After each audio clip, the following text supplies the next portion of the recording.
Bien, buenas tardes. Mi nombre es Regueiro Marcelo, ¿sí? Para los que no me conocen, digamos, o aquellos con los que todavía no nos hemos conectado. Hoy vamos a ver la clase de respuesta B. Vamos a empezar con ontogenia B y luego respuesta B. Entonces, ahora los enfoco directamente en el PowerPoint y ya empezamos la clase. Un segundito.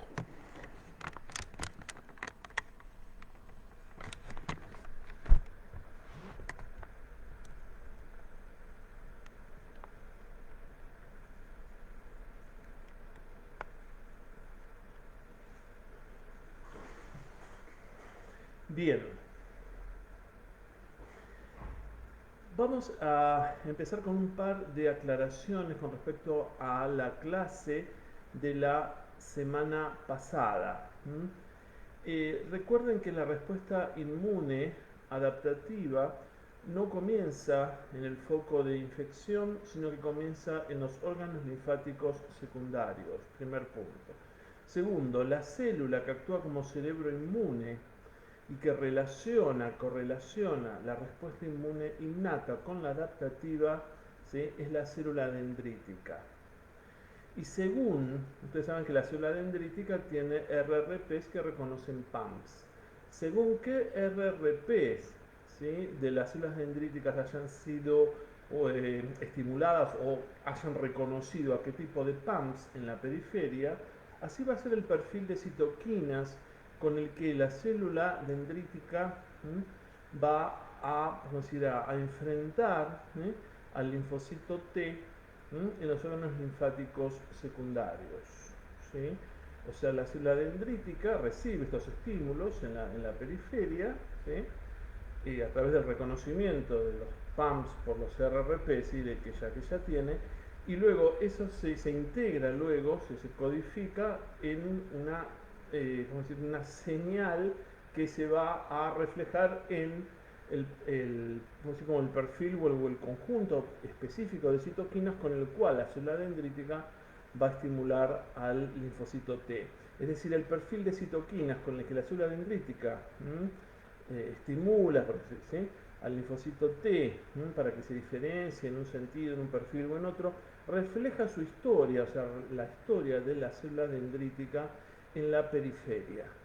Esto es un concepto interesante. Recuerden también que las células dendríticas las dividimos en inmaduras y maduras. Las células dendríticas inmaduras, ¿sí? ¿Dónde las vamos a encontrar? En los tejidos periféricos. Y las maduras, y directamente en los órganos linfáticos secundarios. Las inmaduras tienen una alta capacidad endocítica, mientras que las maduras tienen baja capacidad endocítica. La capacidad de procesamiento es alta en las inmaduras y baja en las maduras. Con respecto a la expresión de moléculas coestimulatorias, bueno, en las inmaduras la expresión es baja y es alta, sí, en las maduras. Con respecto a la capacidad de presentar antígenos a linfocitos T vírgenes, bueno, esta capacidad es baja en las inmaduras y alta en las maduras.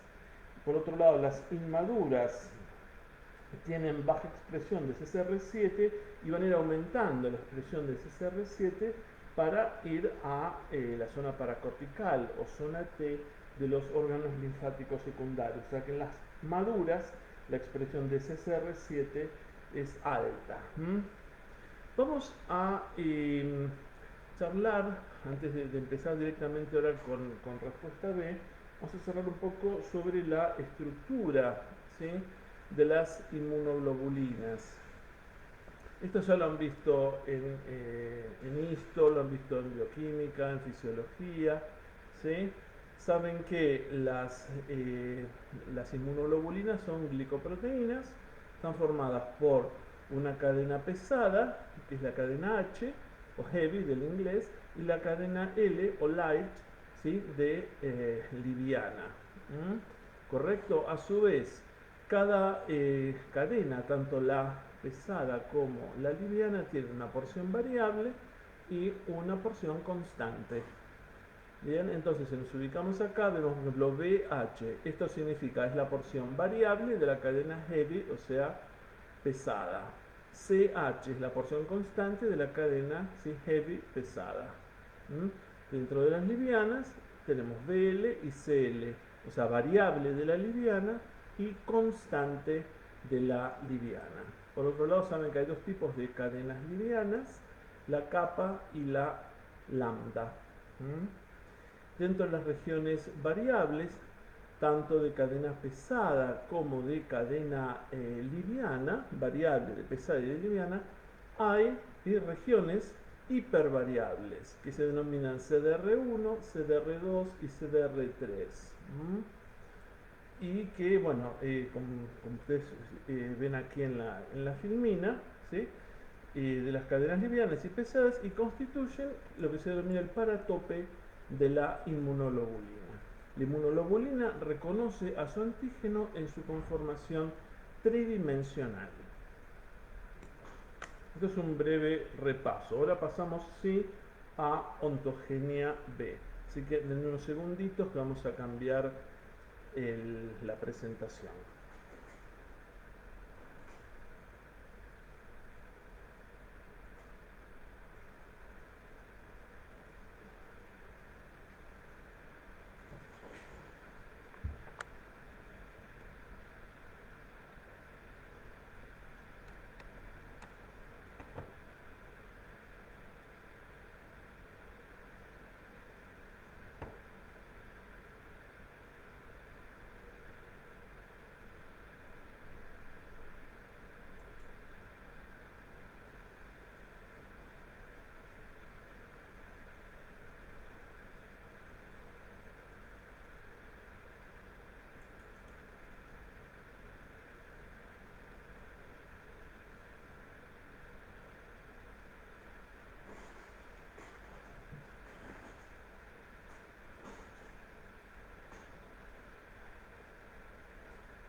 Bien, vamos ubicándonos. La semana pasada comenzamos con la discusión del proceso de ontogenia, pero nos referimos más que nada a ontogenia T. Muchos de los conceptos que discutimos van a ser válidos también para el proceso de ontogenia B. Recuerdan que dijimos, es fundamental el proceso de ontogenia para generar, en este caso, bueno, linfocitos, o sea, T o B, inmunológicamente competentes. La idea es que tienen un receptor, si en el caso de los B es un BCR, en el caso del T es un TCR, que pueda reconocer un determinante antigénico específico, y no hace falta que, digamos, el organismo se haya expuesto previamente a un agente patógeno. Vamos buscando las diapositivas. Un segundito.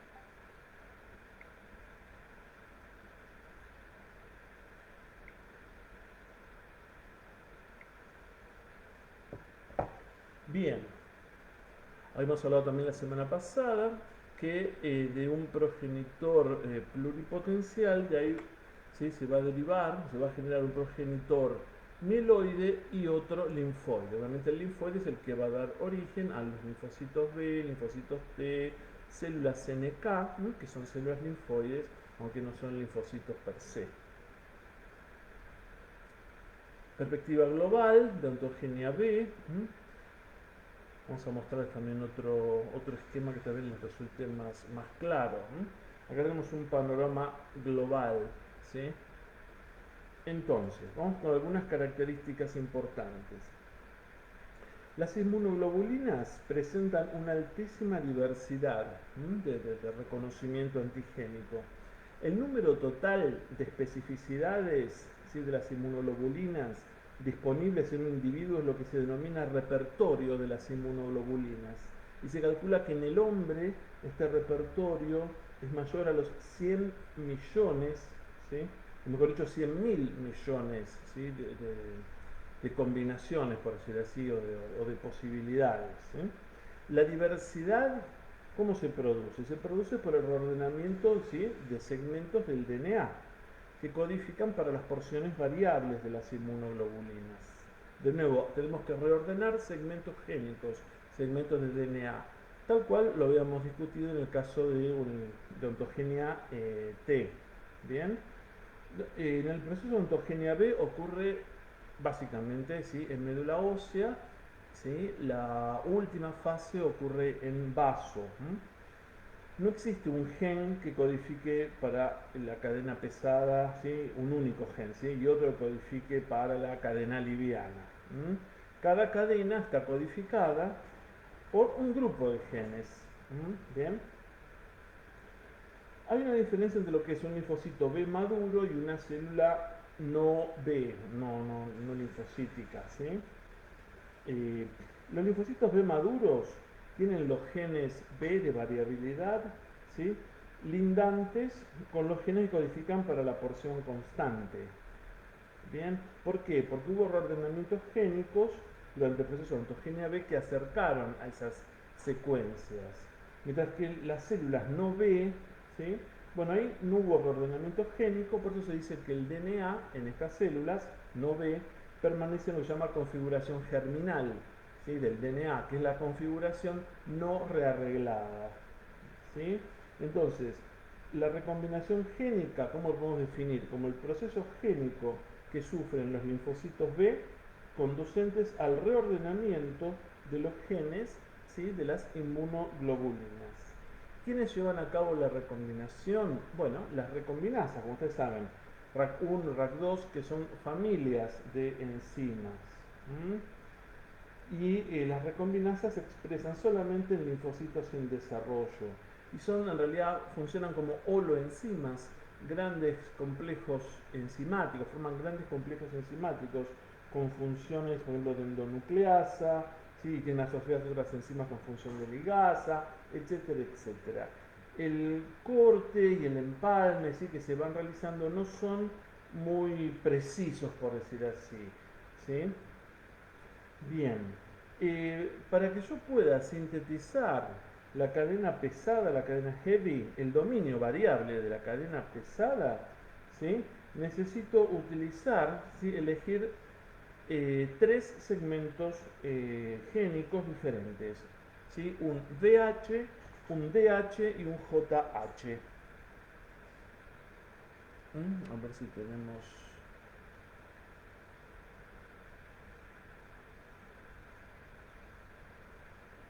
Entonces, cadenas pesadas, necesito seleccionar entre todas las posibilidades de VH, es decir, VH es variable, ¿sí?, de pesada. Entonces, para, digamos, de tener que elegir un segmento, ¿sí?, de todos los disponibles de VH, un segmento génico de DH y un segmento génico de JH, para configurar así la porción variable de la cadena pesada. Sí, de la cadena pesada, la variable. Y a su vez elegir un CMU para la porción constante. No existe un único segmento génico VH, sino que habría por lo menos 65 o más variantes alélicas, entre las cuales elegir, digamos, en teoría. DH habría por lo menos 27 genes distintos, etc. ¿Sí? O sea que el exón completo VH, DH, JH codifica la porción variable de la cadena pesada.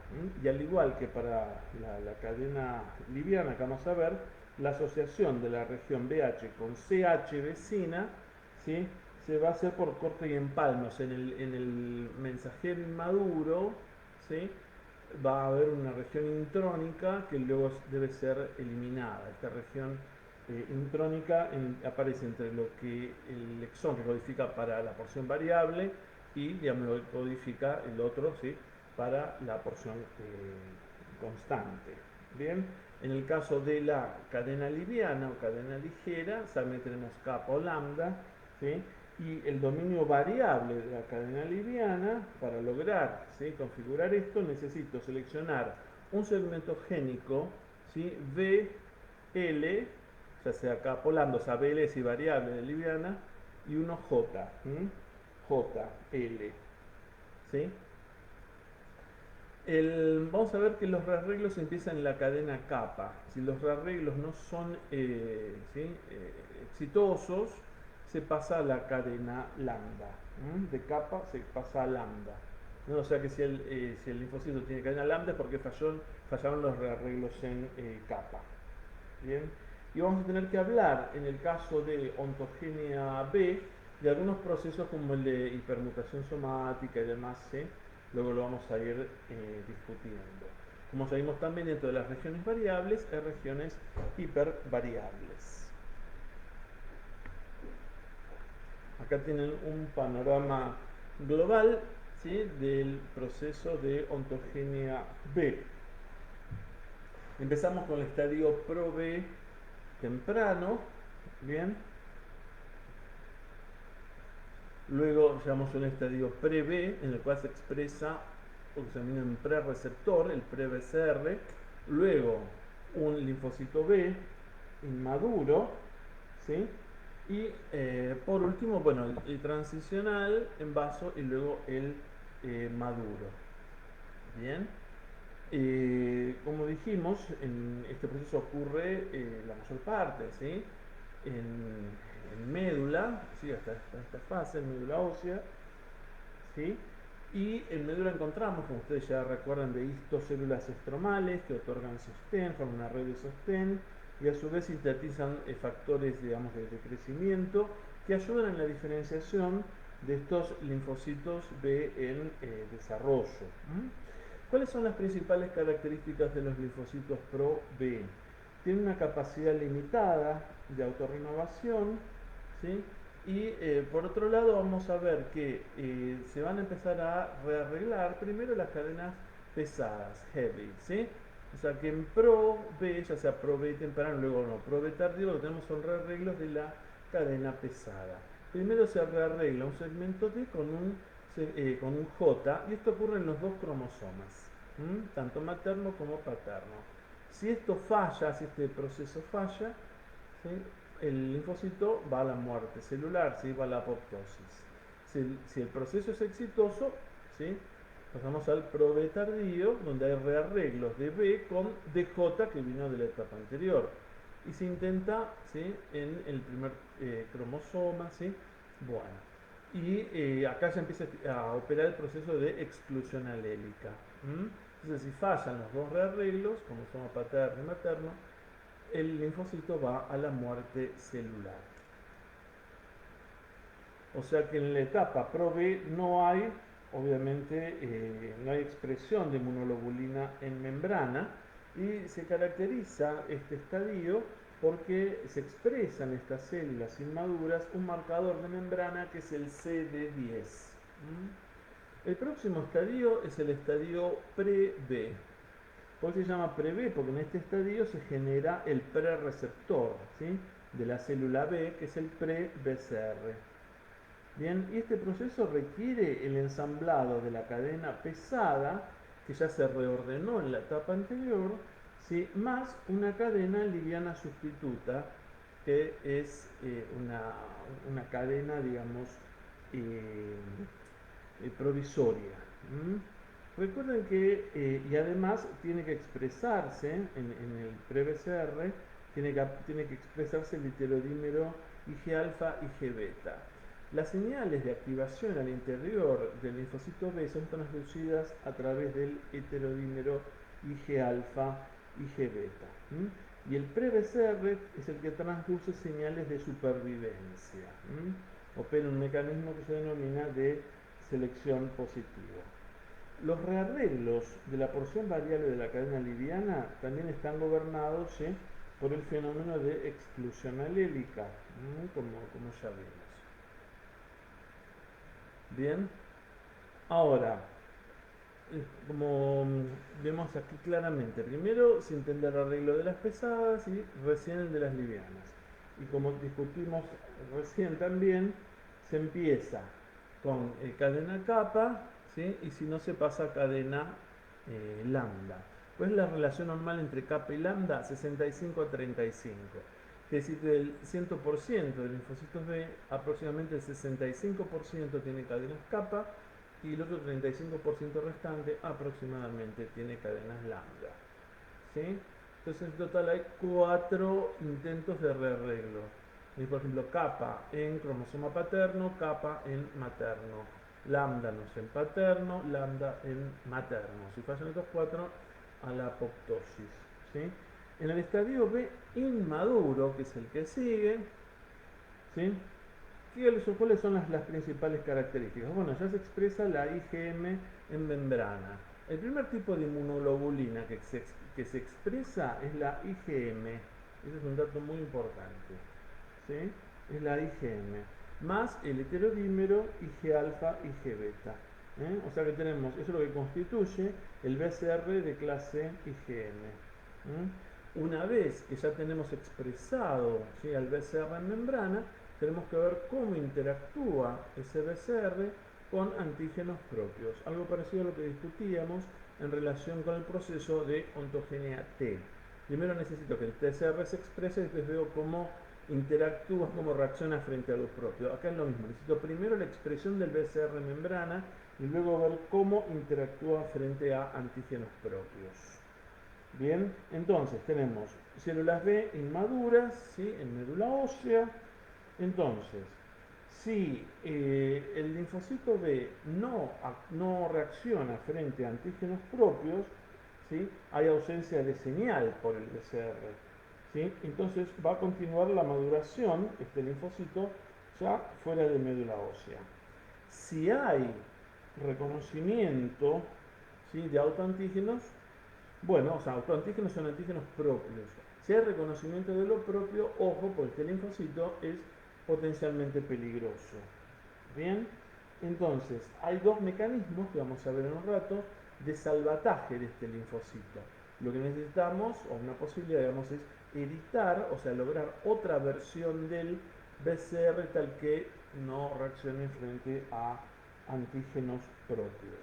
Los dos mecanismos, digamos, de salvataje frente a estos linfocitos B en desarrollo que son autorreactivos son precisamente, por un lado, la edición del BCR y por otro lado, el reemplazo del fragmento VH.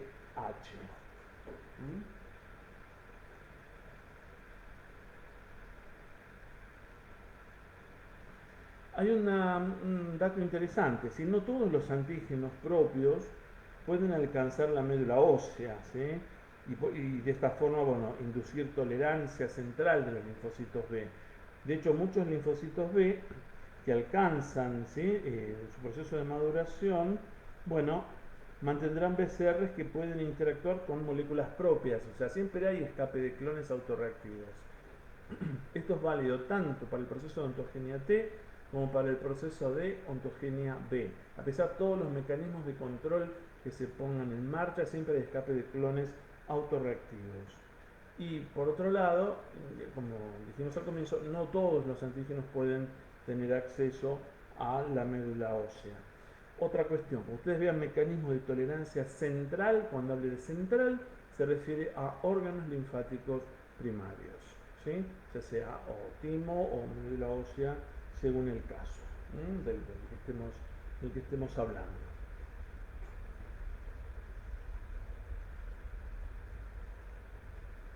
Bien, esto es un poco lo que acabamos de mencionar. Entonces, ¿cuáles son las principales características del proceso de edición del BCR? Bueno, las células B inmaduras, ¿sí?, que reciben señales por el BCR, ¿sí?, interrumpen su desarrollo y mantienen cierta expresión de las recombinasas RAC, ¿sí?, RAC1 y RAC2. Y pueden entonces reconocer las RAC1 y las RAC2 por secuencias, segmentos, digamos, flanqueantes, ¿sí?, a los fragmentos BL y JL que no fueron reordenados antes. Bien, entonces en la edición del BCR se reemplaza a la cadena liviana anterior por una nueva. Se mantiene también el proceso de exclusión alélica. ¿Sí? Se estima que hasta el 25% de los linfocitos B en circulación han realizado edición del receptor. Si los intentos de editar el BCR fracasan porque generan o siguen generando un receptor autorreactivo, bueno, ese linfocito B en desarrollo va a ir a la apoptosis. Y lo más probable es que vaya a la apoptosis en la misma médula ósea. Se calcula que el proceso de edición del PCR demoraría entre 1 a 3 días. Otro mecanismo, otra estrategia, es el reemplazo del fragmento BH. Recuerdan que dijimos que necesitamos asociar un fragmento B con un D, ¿sí? Con un J para, para lograr, ¿sí? La porción variable de la inmunoglobulina. ¿Sí? Entonces, digamos, ¿en qué consiste este mecanismo de modificación del fragmento BH? Bueno, como ya dijimos, también involucra a las recombinasas, ¿sí? La idea es que una vez producido el reemplazo del gen BH, ¿sí? Porque tiene actividad también, ¿sí? de endonucleasa, la mayor parte del fragmento reemplazado se pierde, ¿sí? Se pierde como un bucle. Ven aquí, si hacemos un bucle y se elimina. Y de hecho, siempre queda en fragmento 3', ¿sí?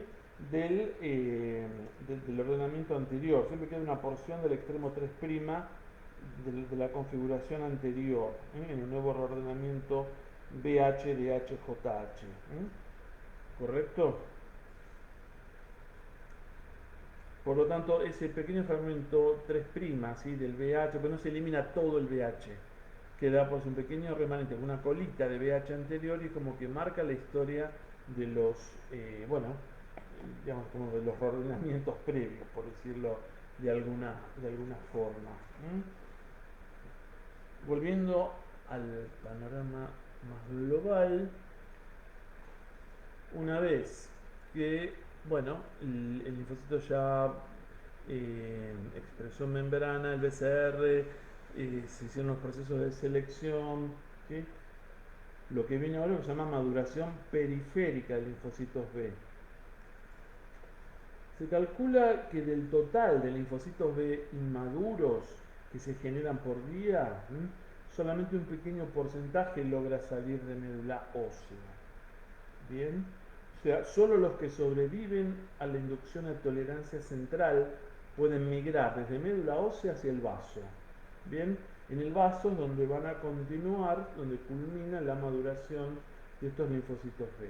O sea que después de linfocitos B tenemos linfocitos B transicionales que se localizan, ¿sí? Van a la periferia y van a vaso. Y dentro de vaso encontramos linfocitos B transicionales tipo 1 y linfocitos B transicional de tipo 2. O sea que los B transicionales 1 en vaso provienen de linfocitos B inmaduros y se pueden encontrar, por ejemplo, en el vaso, lo que se llama la vaina linfática periarteriolar. Y ahí se daría en el vaso un proceso de selección negativa, por el cual los linfocitos B que reaccionen contra antígenos propios, ¿sí? Estos van a ir a la apoptosis, o sea, los autorreactivos. Los que sobreviven a esta fase luego van a, dentro del vaso, se van a ubicar en los folículos esplénicos y ahí se diferencian en B transicionales 2. Y recibirían también señales de supervivencia a través del BCR. No están claros los ligandos que dispararían, por decirlo así, esas señales de supervivencia. Para la transición de B transicional 1 a B transicional 2 necesitamos una citoquina que es el BAFF, que es un factor activador de linfocitos B que pertenece a la familia del TNF, y por otro lado es producida por macrófagos, células dendríticas, linfocitos T activados, ¿sí? Y se une a linfocitos B por un receptor que es, por ejemplo, TACI, bueno, etc. Recuerden que el BAF guarda, o sea, pertenece a la familia del TNF, por eso estos nombres no les van a sonar, digamos, demasiado extraños. ¿Qué es el proceso de hipermutación somática? Del cual vamos a hablar también extensamente hoy. Este proceso de hipermutación somática, también llamado mecanismo así de la maduración, de la afinidad de las inmunoglobulinas, ¿sí? Es el mecanismo por el cual los genes que codifican la porción variable de las cadenas tanto pesadas como livianas de las inmunoglobulinas sufren mutaciones puntuales a una tasa muy alta. ¿Cuál es la consecuencia? Las células hijas, luego de cada mitosis, van a expresar, ¿sí?, secuencias en sus dominios variables distintas respecto del linfocito B que les dio origen. Para que se produzca el proceso de hipermutación somática es fundamental una enzima que es la citidindeaminasa. Actúa directamente sobre el DNA, ¿sí?, y lo que hace es modificar una citosina, ¿sí?, la diamina, y la convierte en un uracilo. Ahora, ¿el uracilo es una base normal en el DNA? No. Entonces, es reconocido por el mecanismo de reparación, ¿sí?, de que tienen las células de reparación del DNA, y ese uracilo es eliminado, pero muchas veces en ese intento de reparación, la maquinaria de reparación introduce la base equivocada, o sea que ella misma es la fuente de nuevas mutaciones puntuales. Estas mutaciones, ¿sí?, son importantes ¿para qué? Para generar inmunoglobulinas de mayor afinidad. Y eso es importante a medida que va progresando la respuesta inmunológica, porque eso nos va a ayudar a poder erradicar alguna infección, ¿sí?, de una forma, digamos, más eficiente. Son mutaciones al azar, o sea que la mayoría van a ser deleterias. ¿Por qué? Porque una consecuencia de estas mutaciones puntuales que se dan en algunas secuencias, en algunas secuencias especiales, se llaman hotspots, sitios calientes, donde se van concentrando, ¿sí?, las mutaciones no ocurren con mayor probabilidad.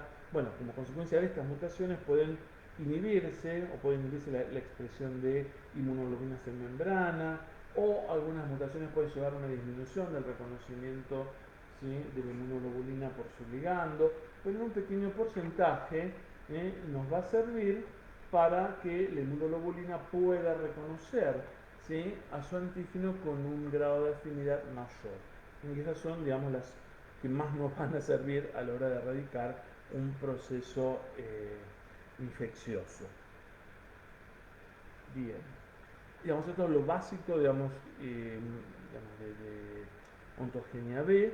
Si se fijan después en la presentación, tienen algunas preguntas de repaso, ¿sí?, de ontogenia B, tanto de ontogenia B como de ontogenia T, al final de la presentación. Esto es lo que vimos la semana pasada, ¿sí? Tienen algunas preguntas que les pueden ayudar a repasar. Bien, hacemos ahora nuevamente un cambio de PowerPoint, ¿sí?, y vamos entonces a pasar ahora, ¿sí?, a linfocitos T foliculares helper. Así que unos segunditos que hacemos el cambio de PowerPoint.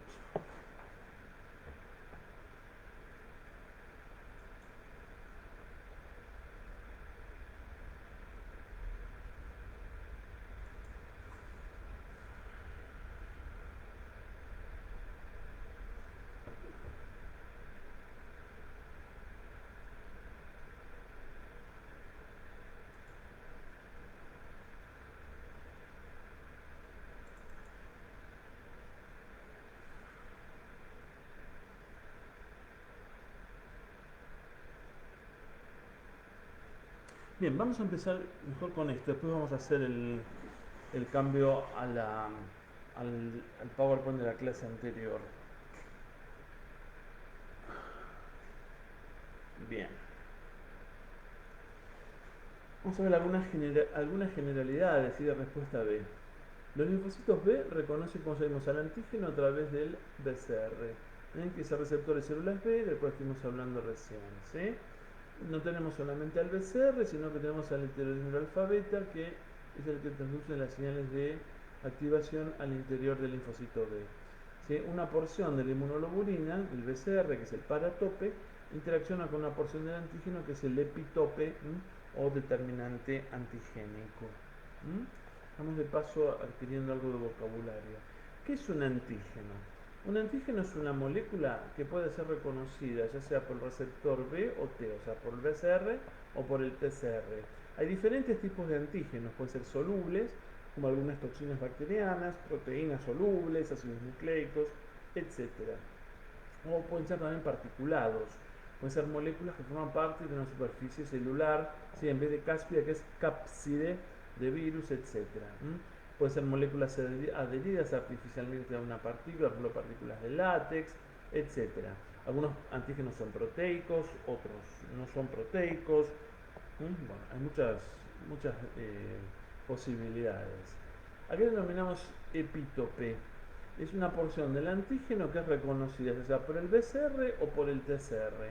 Hay dos tipos principales de epitopes, ¿sí? Conformacionales y lineales. El conformacional, ¿sí?, está presente en la proteína, hablamos ahora de epitopes, ¿sí?, de antígenos proteicos. Está presente en la proteína nativa, y es solamente reconocida por el BCR. Es decir, el epitope conformacional es aquel que está determinado por la configuración, por la conformación, ¿sí?, por la configuración que adopta, ¿sí?, esa secuencia de, ¿sí?, esa secuencia peptídica en el espacio. ¿Correcto? Mientras que el epitope lineal tiene que ver con, como sugiere la palabra, con una cuestión, ¿sí?, lineal, o sea, de precedencia. Por ejemplo, si ustedes se fijan aquí, como si es una proteína compleja que está plegada, si ustedes se fijan, digamos, estos, ¿sí?, estos dibujitos están en verde, estos óvalos en color verde, aparecen, ¿sí?, digamos, próximos, por ejemplo, ¿sí?, a este triángulo que ustedes ven en gris. ¿Pero por qué aparecen próximos? Porque la proteína está plegada. Si yo esta proteína la extiendo, la llevo a su configuración primaria, bien, digamos, las secuencias no van a estar cercanas, para nada, pero logran estar de esta forma en el espacio por la estructura terciaria, ¿sí?, que adopta la proteína. ¿Correcto? Y después hay también, y por lo tanto, el linfocito B, que reconoce al antígeno en su conformación nativa, puede reconocer, ¿sí?, a digamos, bueno, en realidad este triángulo que ustedes ven estaría oculto en realidad. Esta secuencia, imagínense, estaría dentro en realidad, yo creo que no estaría accesible. Pero si ustedes se fijan, por ejemplo, en esta secuencia que estoy marcando ahora, ¿sí?, esta y esta, ¿sí?, que son externas, sí serían accesibles o sea, pueden ser reconocidas por el BCR. Obviamente, si yo después esto lo extiendo, esta secuencia también quedaría muy lejos de esta. ¿Bien? Entonces, el epítope conformacional es reconocido por el presente de la proteína nativa, solo reconocido por el BCR, que reconoce al determinante antigénico en su conformación o configuración nativa. Bien, también hay epitopes lineales, como ya vimos, este y este. Bien, y ahí pueden ser lineales ocultos, como estos tres triángulos que yo tengo acá, o sea que también están uno al lado del otro, por decir así, pero no son accesibles desde afuera, por decir así. El linfocito B por su BCR es como que ve desde lo que está afuera, en la superficie, no entra en la proteína plegada. ¿Correcto? O sea, hay epitopes lineales que están ocultos, que permanecen ocultos, también llamados crípticos, pueden ser reconocidos por el BCR si la molécula se desnaturaliza, de lo contrario no. Y por el TCR también puede ser porque una vez que esa proteína, digamos, se fragmenta, esta secuencia lineal, obviamente si no se destruye, se va a presentar en el contexto de CMH. Y también puede haber epitopes lineales expuestos, o sea, no ocultos, no crípticos. Como no están ocultos, por decirlo así, pueden ser reconocidos tanto por BCR como por TCR. O sea, puede ser reconocido por el BCR a través de obviamente que es la inmunoglobulina, porque ve lo que está afuera y esto es externo, o pueden ser reconocidos por el TCR, pero siempre en el contexto de CMH. ¿Por qué? Pues si esta secuencia, digamos, una vez que es procesada y presentada, digamos, obviamente no se corta y se presenta íntegra en el contexto de CMH, puede ser reconocida en el contexto de CMH por el PCR. ¿A qué se denomina apteno? Un apteno es una molécula pequeña que posee un determinante antigénico, ¿sí?, y a pesar de ser reconocida por el BCR, no puede inducir una respuesta inmunológica per se. O O sea, no tiene capacidad, digamos, como inmunogénica, ¿sí? A menos que se encuentre conjugado a otra proteína que es lo que se denomina proteína transportadora o carrier, ¿sí? Por ejemplo, la penicilina se comporta en general como un apteno, ¿m? Y las reacciones que se dan, digamos, es alérgico a la penicilina, es, digamos, porque precisamente la penicilina se une, entre otros, fundamentalmente la albúmina, que es la principal proteína transportadora del plasma. Esto es interesante, hay proteínas que debido, entre otras cosas, su bajo peso molecular y otras características, digamos, si bien pueden ser reconocidas, no despiertan respuesta inmune, a menos que se las conjugue, por decir así, o, ¿sí? A un carrier, ¿sí? Y entonces ya todo este conjugado, sí, ya puede desencadenar o puede gatillar una respuesta inmune. Esto lo estuvimos también charlando. Y si bien estos dibujos del libro son muy claros y demás, en el espacio y en la realidad esto no lo van a ver, ¿sí? Esto es solamente una representación, un esquema. Esto ya lo estuvimos hablando la vez pasada. Linfocitos B inmaduros, bueno, todo, ¿sí? Esto es lo que hablamos también de ontogenia. Vamos ahora sí a pasar al PowerPoint de la respuesta T para introducir lo que es el linfocito T folicular helper, ¿sí? Así que unos segunditos también de paciencia y ya vamos al TFH.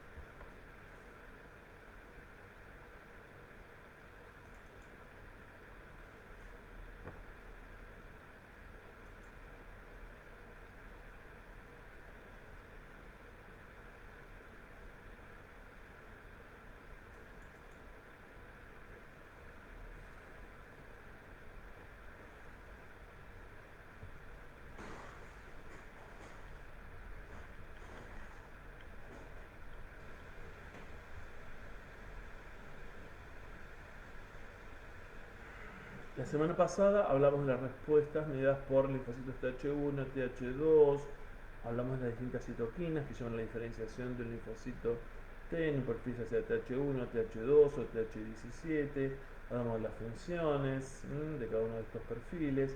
Sí, y ahora tenemos que hablar de T follicular helper. ¿Sí? Vamos a hacer algunas aclaraciones. Durante muchos años se pensó que los linfocitos T que interactuaban con los linfocitos B eran los linfocitos TH2. Esto no es así. Los linfocitos T que interactúan con los linfocitos B para participando así de las respuestas humorales, o induciendo, ¿no?, las respuestas humorales, son los T foliculares helper, no tienen nada que ver con los TH2. Los linfocitos TFH o T foliculares helper son linfocitos que cooperan con los linfocitos B y les otorgan una segunda señal de activación. Bueno, esto lo vamos a ir discutiendo. La idea es que las células T foliculares helper van a actuar con o interactuar con los linfocitos B, lo que se llama proceso de colaboración o cooperación TB. Ese proceso de cooperación TB o colaboración TB se da en los órganos linfáticos secundarios. ¿Por qué es importante el proceso de cooperación TB? Para primero un primer proceso, para que se dé un primer proceso que es el switching isotípico. Segundo, la hipermutación somática, de que hablamos hace un ratito. Tercero, la producción de plasmocitos de vida media larga y la producción de linfocitos B de memoria. Para esas 4 funciones. La idea es la siguiente. Primero vamos a dividir esto de esta forma. Acá tenemos, digamos, información más que nada relativa al T, ¿sí?, a la izquierda, ¿sí?, y aquí relativa, ¿sí?, al B en relación con el T. Empezamos por la porción izquierda, digamos, de la diapositiva. El linfocito T, como sabemos, interactúa con una célula presentadora de antígeno, una célula dendrítica que vino de periferia, en la zona paracortical o zona T de órganos linfáticos secundarios. Como ustedes saben, el linfocito T, para poderse activar, debe recibir dos señales de activación.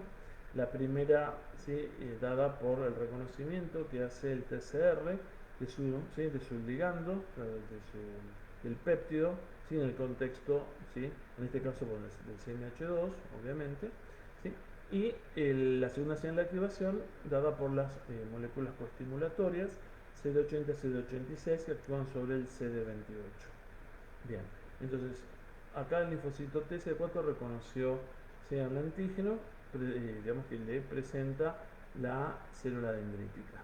Las células dendríticas terminan su maduración mediante su interacción con el linfocito T. Eso es una cuestión importante. ¿Y dónde ocurre esta interacción? Como sabemos, en la zona paracortical o zona T de los ganglios linfáticos, o sea, órganos linfáticos secundarios. Bien, ahora vamos a ver qué pasa con la célula B. Esta célula B también la vamos a encontrar en órganos linfáticos secundarios, ¿sí? Pero ¿en dónde va a estar ubicada la célula B? En el folículo. Distinto, no es zona paracortical o zona T como el linfocito T, sino en el folículo.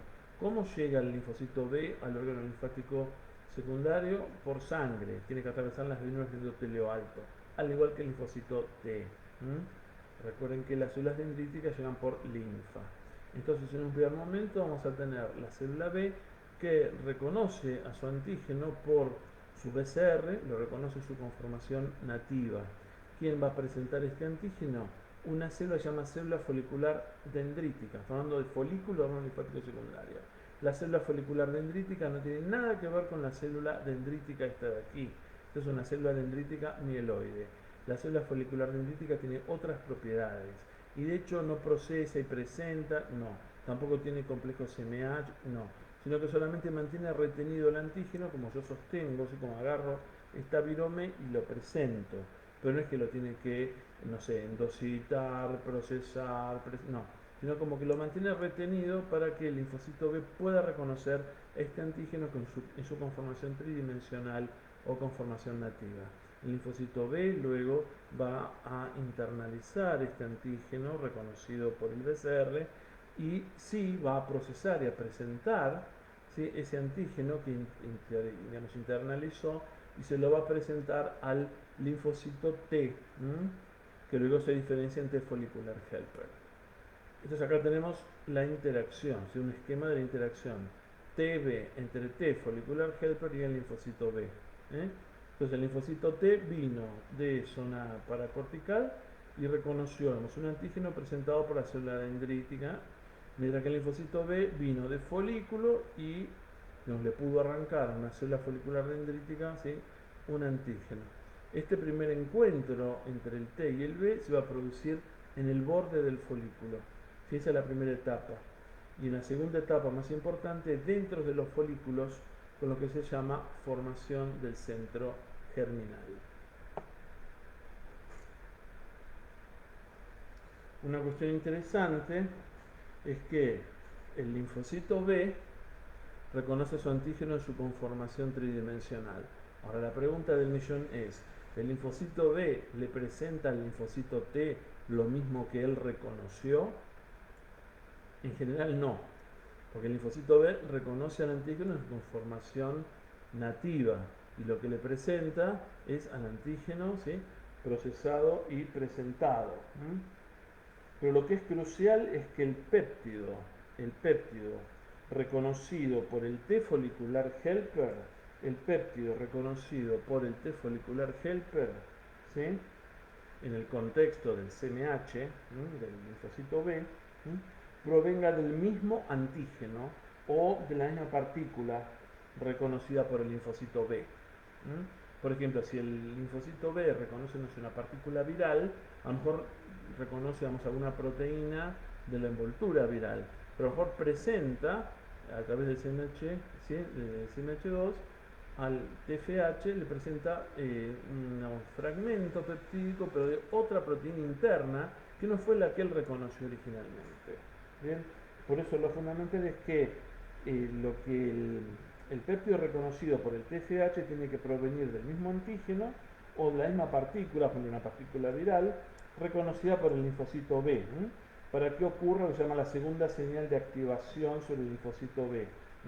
Porque ahora si el T reconoce lo mismo, ¿sí?, que a su vez le presentó la célula dendrítica en la zona paracortical, ahora sí puede otorgarle la segunda señal al linfocito B. Pues el linfocito B también tiene que activarse. Y la primera señal de activación del linfocito B proviene del reconocimiento que hace el BCR de su antígeno. Y la segunda señal va a provenir de la señal, digamos, de activación que le dé el T follicular helper al linfocito B. Eso lo vamos a ir hablando también digamos, en detalle. Bien. Entonces, ahora, disculpen este trajín, vamos a volver a la clase de respuesta B.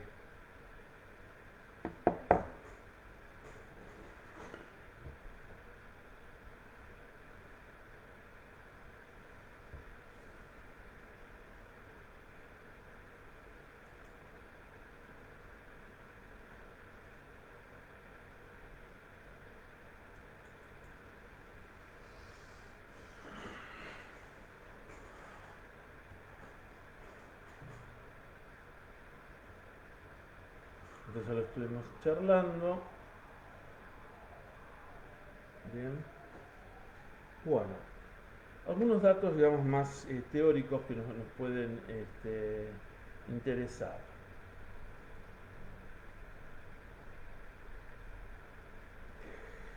La activación de los linfocitos B, ¿sí?, induce la proliferación y diferenciación en células plasmáticas secretoras de inmunoglobulinas y también otra posibilidad es en linfocitos B de memoria.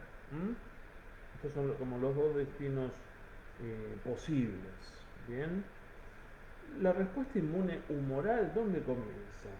Bueno, empieza con el reconocimiento específico por el linfocito B del antígeno en los órganos linfáticos secundarios.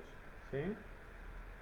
Este reconocimiento, que es la primera señal de activación, ¿sí?, estos linfocitos B vírgenes, maduros, pues ya completaron su proceso así de ontogenia, ¿sí?, al reconocer al antígeno, ¿sí?, mediante el BCR, con esto dispara señales para su proliferación y luego, bueno, diferenciación.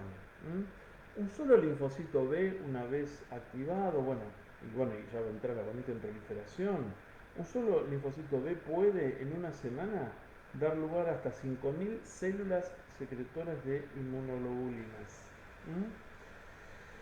Vamos a diferenciar también dos tipos de antígenos. Hay antígenos, se llaman antígenos T dependientes, que son básicamente los antígenos proteicos, y los antígenos T independientes, como por ejemplo los polisacáridos, bueno, también glucolípidos, ácidos nucleicos, etc. Bien, esto ya lo estuvimos viendo. Las respuestas, por eso un poco lo que estuvimos charlando recién, ¿sí?, en relación con el reconocimiento del linfocito B que hace de su antígeno. El linfocito B reconoce un epitopo en la cubierta viral a través de la inmunoglobulina de superficie. El virus es internalizado, proteínas procesadas, ¿sí?, por la vía exógena, no es la vía biosintética. ¿Sí? Entonces luego va a procesar y a presentar el linfocito B al TFH, va a presentar esos péptidos derivados, ¿sí?, de lo que endocitó, ¿sí?, lo presenta en el contexto de CMH. Y el TFH, mediante su TCR, si reconoce, ¿sí?, entonces le va a mandar la segunda señal de activación al linfocito B. ¿Sí? Y vamos a tener luego producción de anticuerpos específicos contra el epitopo reconocido en la cubierta viral.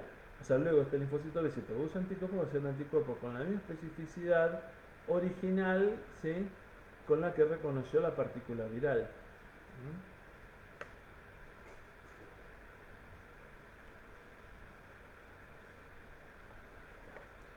Esto es interesante también, lo estuvimos mencionando.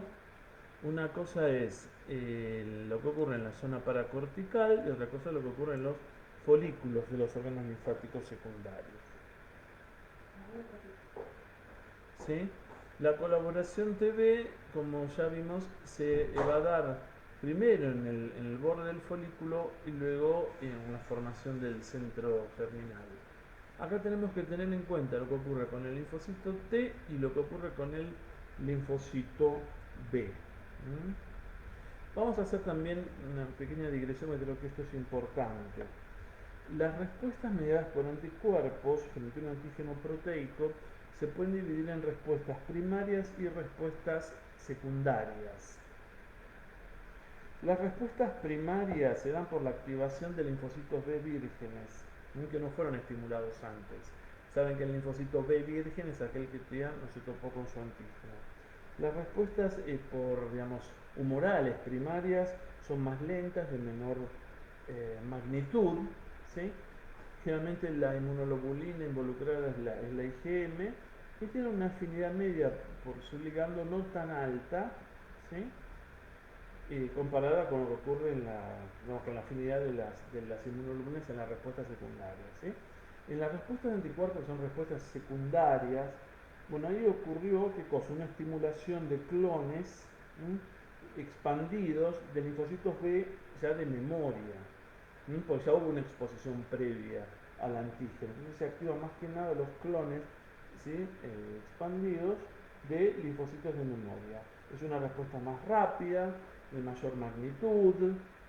Por otro lado, el isotipo de la inmunoglobulina tiende a ser IgG, ¿sí? Mucho más que IgM, y en muchos casos, en algunos casos también puede ser IgA o IgE. La afinidad media por su ligando, que presenta realmente las inmunoglobulinas, es mayor que la afinidad en la respuesta primaria. ¿Por qué? Porque aquí, en este caso, en la reexposición ya hubo maduración de la afinidad, ¿sí? De las inmunoglobulinas. Y además, en la respuesta secundaria se producen mayor cantidad, ¿sí? De inmunoglobulinas, ¿sí? Eso es un dato también no menor. Bien, vamos a ir entonces desarrollando algunos conceptos para poder entender, ¿sí? lo que va siguiendo.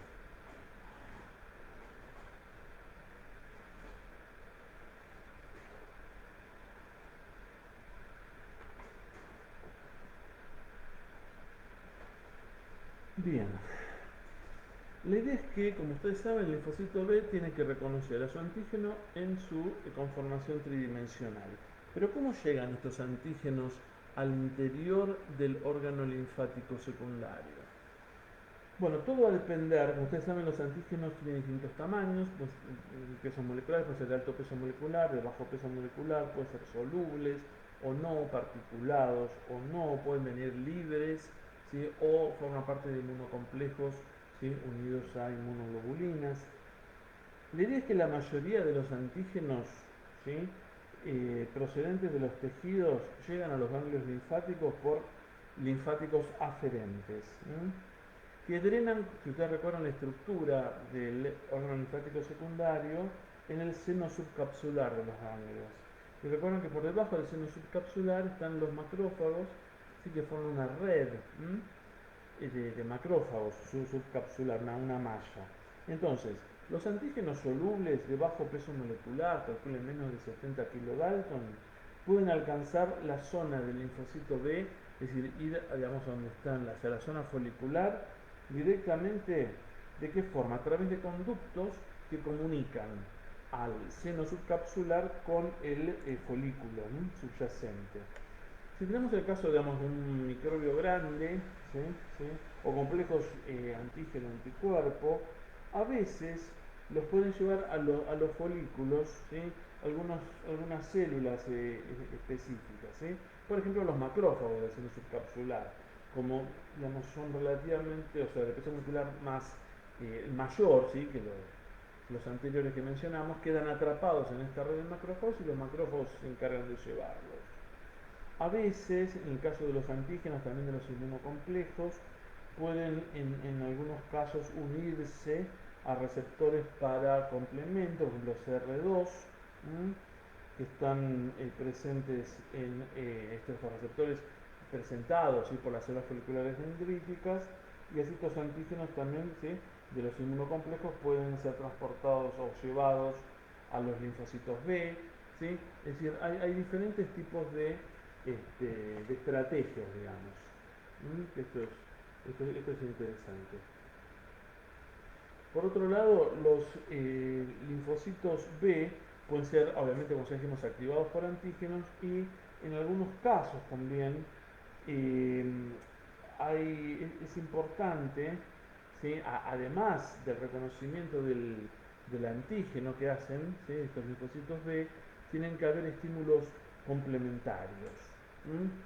Por ejemplo, si tenemos un germen, ¿sí?, y ese germen es eh, ¿sí?, digamos, recubierto por una partícula del complemento como es C3D, el C3D puede interactuar sobre el CR2, que está expresado en linfocitos B foliculares, ¿sí?, y esto aumenta la fuerza de las señales del BCR y potencia, ¿sí?, la proliferación y diferenciación. También hay algunos productos microbianos, también reconocidos por TLR, también que ayudan en la activación del linfocito B. Ayudan a estos procesos de los que estuvimos charlando. Entonces, ¿cuáles son las principales características, como ya vimos, de los T foliculares helper? Colaboran, ¿sí?, o participan en la colaboración TB, son distintos de los linfocitos TH2, y vamos a hacer un pequeño repaso. Los linfocitos TFH expresan lo que se denomina CXCR5, que es un receptor para CXCL13. La CXCL13 se sintetiza más que nada en el folículo primario. ¿Y quiénes la producen a la CXCL13? Las células foliculares dendríticas, que están presentes en el folículo y que no tienen nada que ver, como ya dijimos, estas foliculares dendríticas con las células dendríticas mieloides, ¿sí?, con las que interactúa el linfocito T en la zona paracortical, ni tampoco tienen nada que ver con las células dendríticas plasmocitoides, productoras de interferón, como ya estuvimos viendo. Los linfocitos T foliculares helper tienen una alta expresión también de ICOS, que va a interactuar, lo vamos a ver, con el ICOS ligando. Los TFH también producen citoquinas como interleucina 21, interleucina 4. Bien, estas son algunas características importantes. Entonces, los linfocitos CD4 vírgenes, ¿sí?, recapitulando la historia, se activan en la zona paracortical, ¿sí?, de los órganos linfáticos secundarios, donde estamos acá, luego del reconocimiento antigénico, más la segunda señal, ¿sí?, dada por las moléculas coestimulatorias. Es lo que estuvimos viendo la semana pasada. Segundo, los linfocitos B vírgenes vienen de circulación, ¿sí?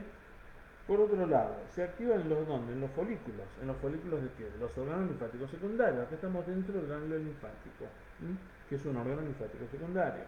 Como vimos, los linfocitos B vírgenes reconocen al antígeno, ¿sí?, en su conformación original. A veces se lo arrancan a los macrófagos directamente, ¿sí? Pues si bien se llaman macrófagos, hacen una presentación distinta, ¿sí? O sea, como que los tienen retenidos en esta malla subcapsular. Bien, entonces algunos linfocitos T y B activados, ¿sí?, migran a los folículos, luego donde se va a formar el centro germinal. La idea es que la primera interacción va a ocurrir en el borde del folículo y la segunda dentro del folículo con la formación del centro germinal. Algunas aclaraciones también pertinentes. La frecuencia, digamos, con la que un linfocito B virgen reconoce a su antígeno es de aproximadamente 1 en 100.000, es decir, 1 de cada 100.000 o 1 de cada 1.000.000 de linfocitos B reconocen a su antígeno. Lo mismo también se puede extrapolar a los linfocitos T. Entonces los linfocitos B y T específicos tienen que encontrarse los unos a los otros e interactuar físicamente para generar las respuestas fuertes de anticuerpos, ¿sí? Para la respuesta fuerte de anticuerpos necesitamos a la colaboración TB. Entonces, ¿cómo lo vamos a conseguir esto? Tienen que encontrarse. Es decir, el linfocito T folicular helper tiene que venir de la zona paracortical, acercarse al folículo, ¿sí?, a la zona folicular, y el linfocito B que está en el folículo tiene que ir hacia la zona paracortical o zona T, y a mitad de camino o más cerca del folículo se van a encontrar los dos, ¿sí? Entonces, en el caso del linfocito T folicular helper, lo que va a suceder es que va a disminuir la expresión de CCR7, que lo acercaba al CCR7, bueno, que el CCR7 es el receptor para CCL19 y CCL21. O sea, baja CCR7 y aumenta CXR5, el TFH. ¿Para ir hacia dónde? Hacia el folículo. Bien, los linfocitos B responden a la activación del BCR una vez que ellos hicieron la primera señal de activación que se recibieron mediante digamos, otro proceso inverso. Bajan la expresión downregulation de CXR5 y aumentan la de CCR7 para salir del folículo e ir hacia la zona paracortical. ¿Cuál es el resultado neto de estos cambios? Que los linfocitos TFH, los folliculares helper, y los linfocitos B activados por el antígeno se van a ver arrastrados los unos hacia los otros. Entonces, los antígenos proteicos que reconocen BCR específicos del linfocito B son interiorizados, como decimos, por endocitosis y procesados para generar péptidos que se unen a CMH2 y son presentados a los linfocitos TFH, como vimos en la diapositiva del otro PowerPoint. Entonces, resumiendo, el reconocimiento por el BCR de su antígeno transduce la primera señal de activación, ¿sí?, al linfocito B. Pero para activarse plenamente, el linfocito B debe recibir, ¿sí?, la segunda señal de activación. Y la segunda señal de activación va a venir dada por el linfocito T folicular helper. ¿Sí? El linfocito T folicular helper va a colaborar con la célula B activada en el centro germinal. Para que puedan darse estas interacciones, esta cooperación TB, necesitamos algunas interacciones como CD40 ligando, ¿sí?, ICOS ligando, estamos mirando también el papel de la interleuquina 21, o sea, hay muchas cuestiones aquí involucradas. De hecho, el CD40 sobre el linfocito B interactúa con el CD40 ligando, ¿sí? Entonces, como consecuencia de esto, de interacción CD40 ligando CD40, esto va a activar la proliferación y diferenciación de los linfocitos B. Por otro lado, esta interacción entre CD40 ligando en TFH y CD40 en B va a promover cambios en la estructura tridimensional también de los CD40, bueno, es una cuestión molecular más complejas, pero que en última instancia va a llevar a la proliferación de linfocitos B, a la síntesis, al aumento de la síntesis de inmunoglobulinas, y también son fundamentales las señales inducidas por los CD40 para las reacciones que van a ocurrir en el centro germinal. Bueno, entonces nos vamos acercando ya a lo que es formación del centro germinal.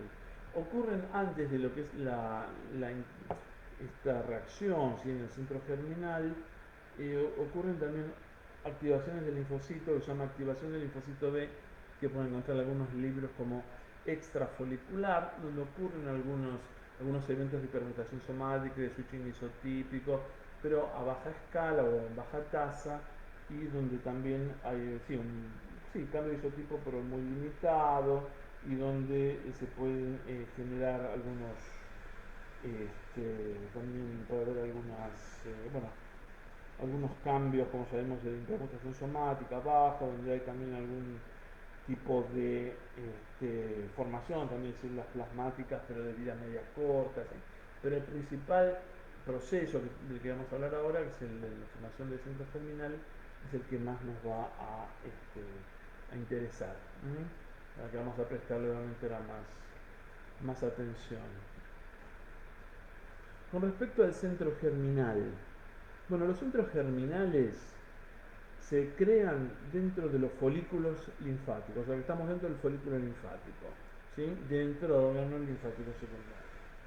Esto se da durante las respuestas inmunitarias dependientes de T. Las reacciones del centro germinal conllevan la supervivencia, ¿sí?, de los linfocitos B más capaces, también implican procesos de diversificación génica, ¿sí? de los linfocitos B activados.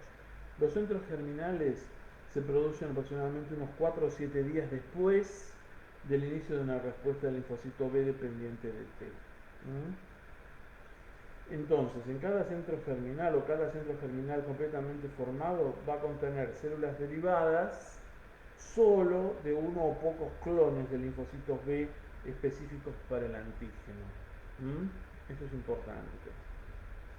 En el centro germinal encontramos una zona oscura en la que vamos a hallar centroblastos, ¿sí? Que está llena de un cúmulo denso de linfocitos B en proliferación. Estos linfocitos B en proliferación los que se denominan centroblastos, y donde ocurre la hipermutación somática, ¿sí? O la maduración de la afinidad de las inmunoglobulinas. O sea que aquí en la zona oscura van a ocurrir una cantidad de cambios y digamos de mutaciones. El tiempo de replicación se calcula si los linfocitos B en esta zona es de 6 a 12 horas, ¿sí? Aproximadamente.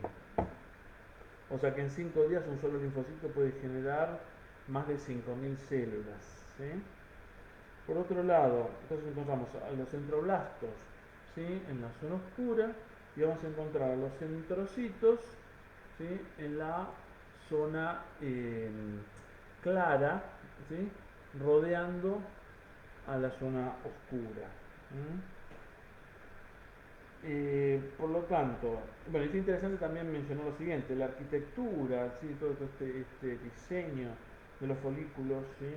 Y la reacción del centro germinal dentro de los folículos dependen de unas células, como que ya mencionamos, que son las células foliculares dendríticas, CDF o CFD, que tienen estas prolongaciones o dendritas que, repetimos una vez más, no tienen nada que ver con las células dendríticas mieloides. Entonces, ¿cuáles son las principales características de estas células foliculares dendríticas? Solo se encuentran en folículos linfáticos, expresan CR1, CR2, por otro lado exhiben antígenos para la selección de linfocitos B en el centro germinal.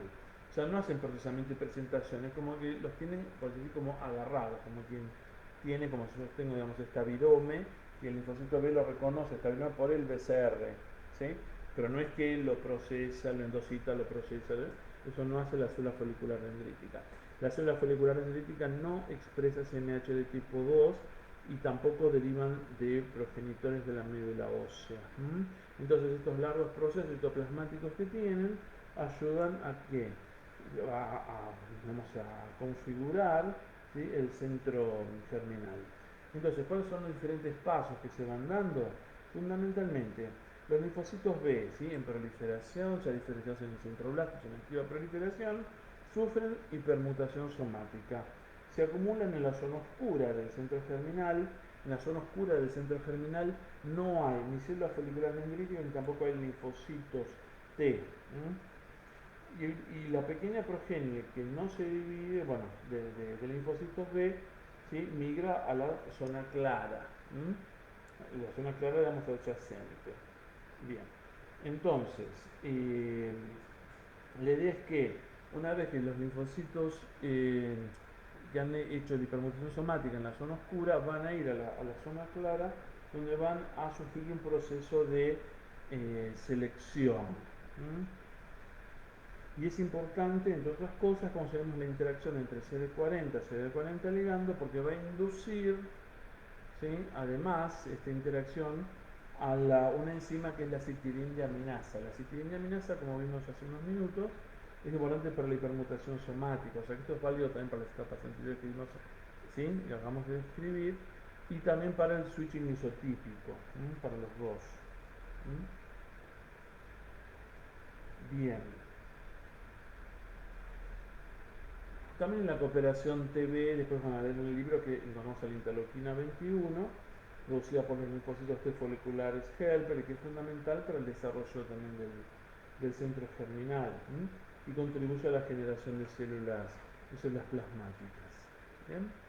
Bueno, dijimos, además de la hipermutación somática, es fundamental la reacción del centro germinal para el switching isotípico. Entonces vamos a ver algunas características del switching isotípico. y luego vamos a volver un poco también a la hipermutación somática. Aquí se denomina switching isotípico. ¿Sí?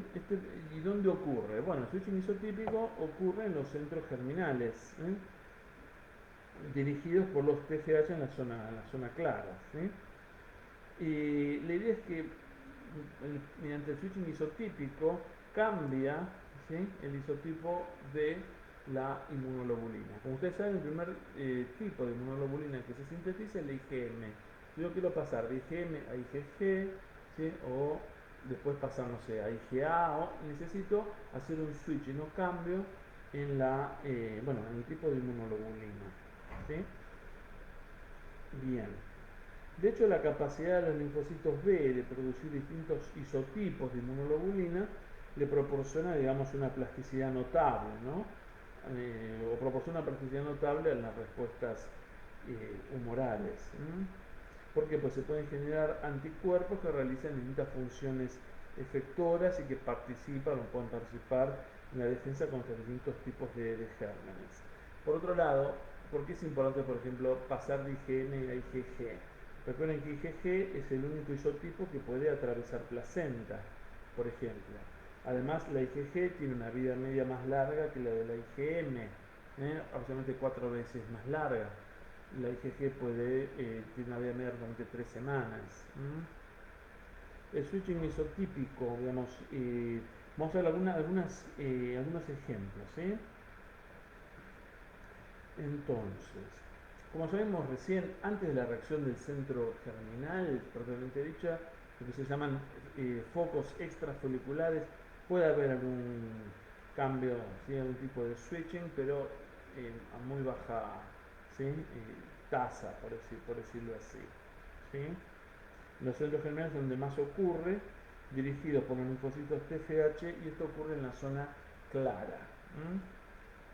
A diferencia de la hipermutación somática que se da en la zona oscura. Y luego se hace el testeo o el screening sí en la clara.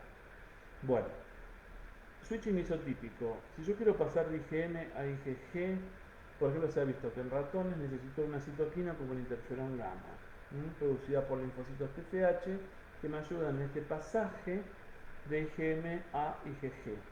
Si yo quiero pasar de IgM a IgE, por ejemplo, puedo hacer frente a una infección por el minto. ¿Sí?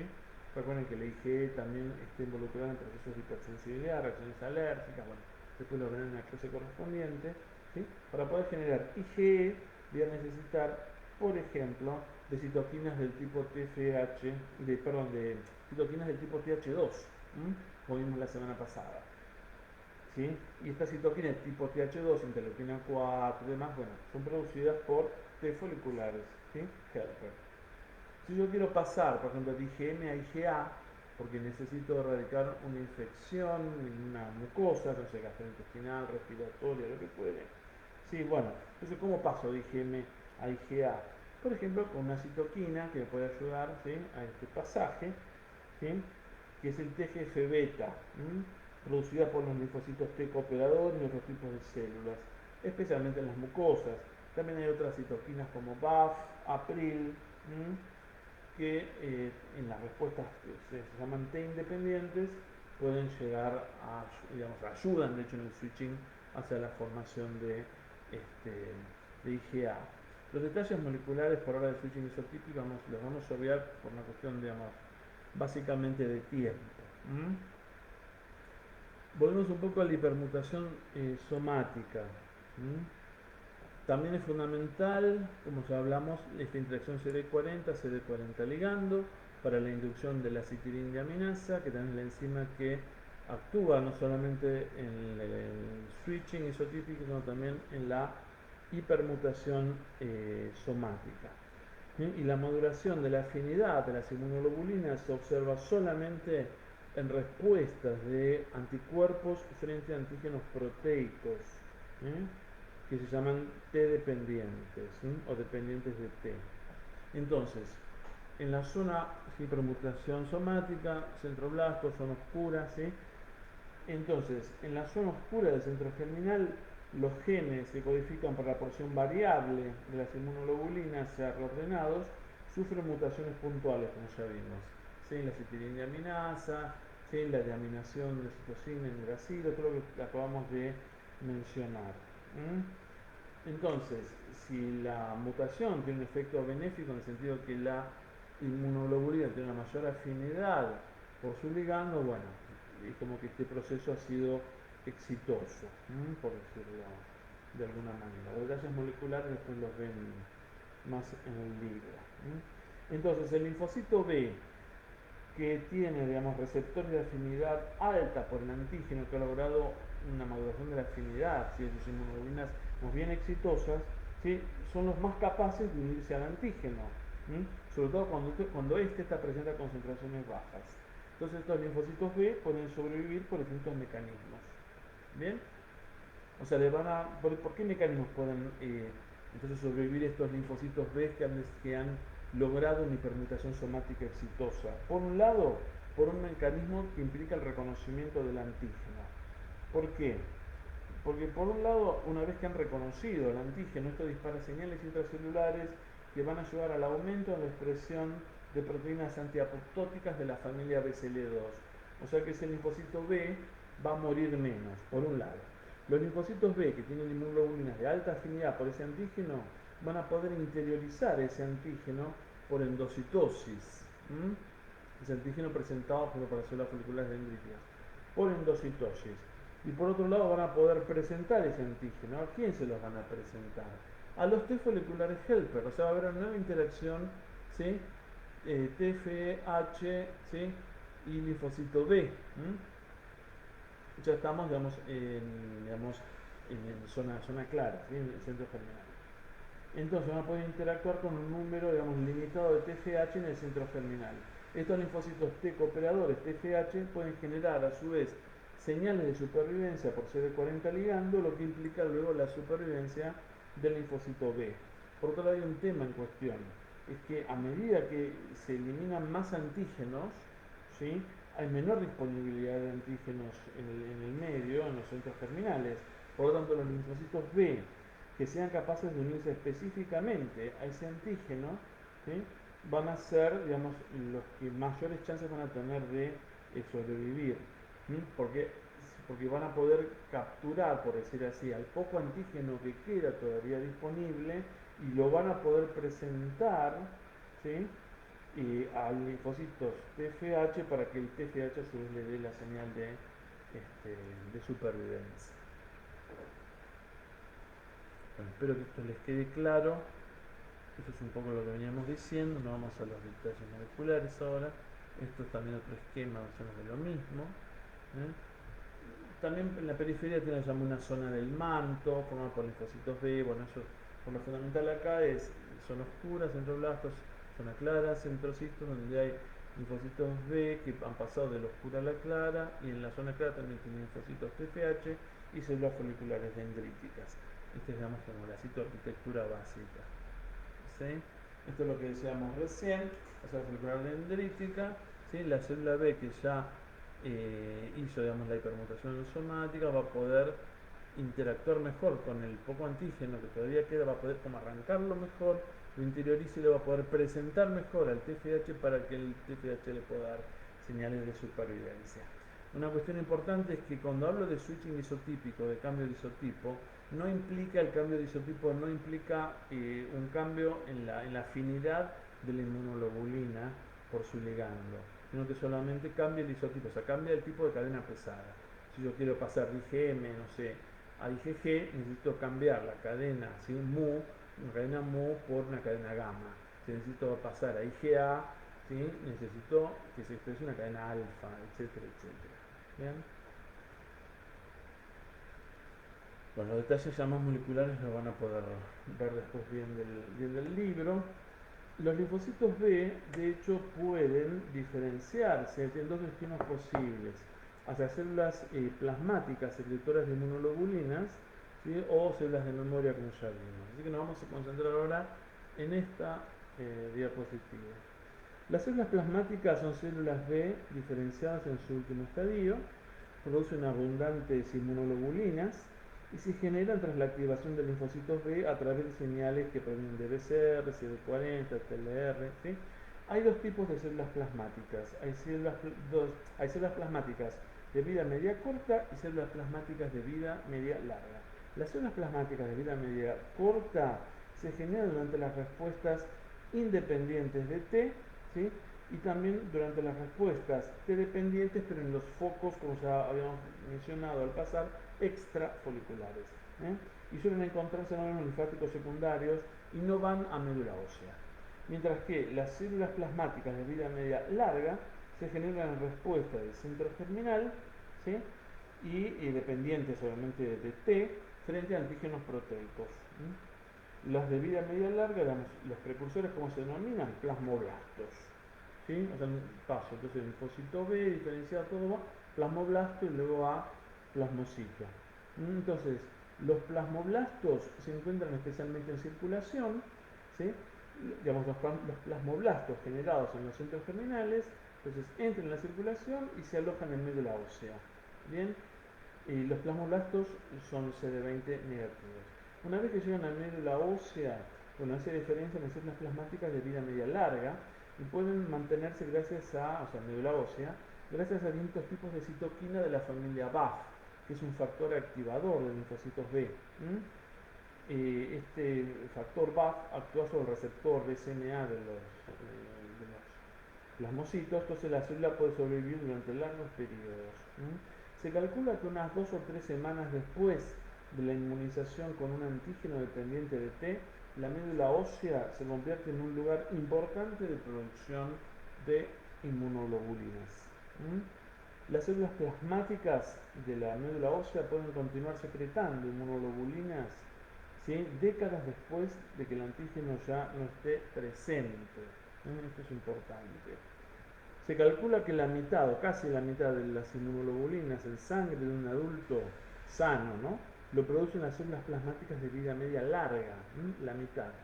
Y es específico frente a antígenos que se encontraron en el pasado y que ya no están presentes, ¿sí? Ya no están más presentes. Bien, bueno, hay muchos más detalles. Con respecto a los linfocitos B de memoria, 2 o 3 cuestiones, ¿sí? Como ya estuvimos diciendo, recuerdan también los plasmocitos de histo, que son familias, son verdaderas fábricas de producción de inmunoglobulinas, el núcleo en rueda de carro, ¿sí? Y aparte ya la célula plasmática puede ya secretar inmunoglobulinas, no es como antes el linfocito B que tenía la inmunoglobulina anclada en la membrana. Ahora el plasmocito puede secretar, ¿sí?, directamente la inmunoglobulina, no queda anclada más en la membrana. Esto se debe a cambios que hay en el proceso de splicing y maduración del RNA, donde se elimina, digamos, una secuencia que sería responsable de que queden en membrana, o sea, por lo tanto se van a secretar. Bueno, principales características de los linfocitos B de memoria, y para que vayan en un sentido u otro depende de qué factores de transcripción se activan, si es más que nada el PAX5 o el BLIMP1, XBP1, eso lo van a ver bien del libro, pero está más que nada regulado también por factores ¿sí?, por TFs, ¿sí?, factores de transcripción, entre otras cosas. Los linfocitos B de memoria, entonces, se generan durante la reacción del centro germinal, se observan en las respuestas inmunitarias dependientes de T, ¿sí?, aumentan la expresión del BCL2, por eso tienen una vida media prolongada. Algunos pueden permanecer en órganos linfáticos donde se generan, otros salen de los órganos, de los centros germinales y recirculan entre la sangre y los órganos linfáticos secundarios. O sea, algunos se quedan en órganos linfáticos secundarios y otros recirculan. La idea es que tienen expresión de unos receptores para el antígeno, pero de alta afinidad. Muchos tienen también isotipos distintos de IgM, que no son IgM, por ejemplo, son IgG. ¿Sí? Entonces, frente a una reexposición, como vimos, una exposición secundaria a un antígeno, una respuesta humoral secundaria, estos clones son los que son, digamos, como reclutados, por decirlo así, y que producen mayores cantidades de inmunoglobulinas, de mayor afinidad. ¿Por qué de mayor afinidad? Porque han realizado la hipermutación somática, simplemente por eso. Un par de palabras con respecto, no sé si lo tenemos acá, porque hay, desgraciadamente es tanta la información que uno tiene que también seleccionar. Esto es lo que decíamos en realidad, digamos, con los factores que ayudan a la activación del linfocito T, ¿m? Que no solamente el reconocimiento del antígeno, sino que hay otros factores. Bien. Recuerden que el linfocito B también expresa TLR, ¿sí? Y que a su vez, cuando el TLR reconoce al ligando, esto puede disparar señales que potencien la activación, ¿sí? Del linfocito B, etcétera, etcétera, etcétera. No todo se agota en el reconocimiento del BCR por su ligando. Por último, hay linfocitos B capaces de activarse sin la colaboración de los T foliculares helper, ¿sí? Entonces, hay dos poblaciones, básicamente linfocitos B1 y linfocitos B de la zona marginal del vaso. Entonces, el linfocito B1 y los linfocitos B de la zona marginal del vaso, que son los BZM, son especialmente importantes para las respuestas de anticuerpos frente a antígenos que llaman T independientes. Los B de la zona marginal del vaso son una población distinta de linfocitos B que responden sobre todo a los polisacáridos. Tras su activación, estas células se diferencian en células plasmáticas de vida media corta y producen, por ejemplo, IgM. Tanto linfocitos B1 como linfocitos de la zona marginal del vaso producen anticuerpos que se llaman anticuerpos naturales. Los linfocitos B1, ¿sí? Es otra población de linfocitos B que responden a los antígenos T independientes, pero ¿dónde van a estar los B1? Especialmente en peritoneo y en pleura. A menos que se diga lo contrario, cuando hablamos de linfocitos B, nos referimos a los linfocitos B2. O sea, todo lo que estuvimos hablando todo este tiempo hasta esta diapositiva es de linfocitos B2, ¿sí? Que necesitan interactuar con los T foliculares helper. Ahora, esto es otra población, ¿sí? Hubo otras dos poblaciones distintas de linfocitos B. No sé si queda claro, para no mezclar. Entonces, los anticuerpos básicamente en el caso de linfocitos B1 producidos van a ser sobre todo IgM, en menor medida IgA o IgG. ¿Dónde van a estar los B1? Cavidad peritoneal y pleural, y sin aparente exposición a antígenos pueden producir los anticuerpos naturales. Estos anticuerpos naturales están dirigidos sobre todo contra motivos polisacáridos, motivos multivalentes, que son motivos que están idénticos, que se repiten muchas veces, ¿sí? Y los de la zona marginal del vaso generalmente producen anticuerpos de tipo IgM, se localizan nuevamente en el vaso. Bien, con respecto a los mecanismos de respuesta de inmunoglobulinas dependientes de T, tenemos que decir lo siguiente. Los antígenos T independientes son capaces de estimular la proliferación y diferenciación del linfocito B sin la ayuda del linfocito T. Por eso se dice que son mecanismos T independientes. Por otro lado, ¿cuáles son los antígenos T independientes más importantes? Polisacáridos, glucolípidos, ácidos nucleicos, ¿sí? Que de hecho no pueden procesarse ni presentarse asociados a moléculas de SMH. Por lo tanto, no pueden ser reconocidos por los linfocitos CD4 cooperadores. La mayoría, como sabemos, de los antígenos T independientes son multivalentes, pues están compuestos por epítopes antigénicos repetidos idénticos. Y esto produce un entrecruzamiento máximo del complejo BCR en linfocitos B específicos. Y esto lleva a la activación sin la necesidad de la ayuda del linfocito T, que le sea afín. Es decir, como están tan repetidos, aunque la interacción individual, vamos, entre un anticuerpo y este motivo polisacárido individual sea baja, como está tan repetido este motivo polisacárido, esto lleva a que se entrecrucen estas moléculas y de BCR y que la señal resultante sea de alta afinidad o mejor dicho de, digamos, un alto grado de reconocimiento, digamos, se produzca. Hay otras vías también que ayudan en este proceso, pero creo que ya si no va a ser mucho. Los linfocitos B1 y BZM son capaces de activarse sin colaboración de células CD4, reconocen antígenos T independientes de tipo 2. Recuerden, por ejemplo, en los seres humanos, las clases de inmunoglobulinas dominantes inducidas por el polisacárido capsular del neumococo es IgG2. O sea que tiene que haber algún tipo también, uno dice, bueno, pero ¿hay switching isotípico? Lo hay. No es lo más frecuente, pero puede haberlo.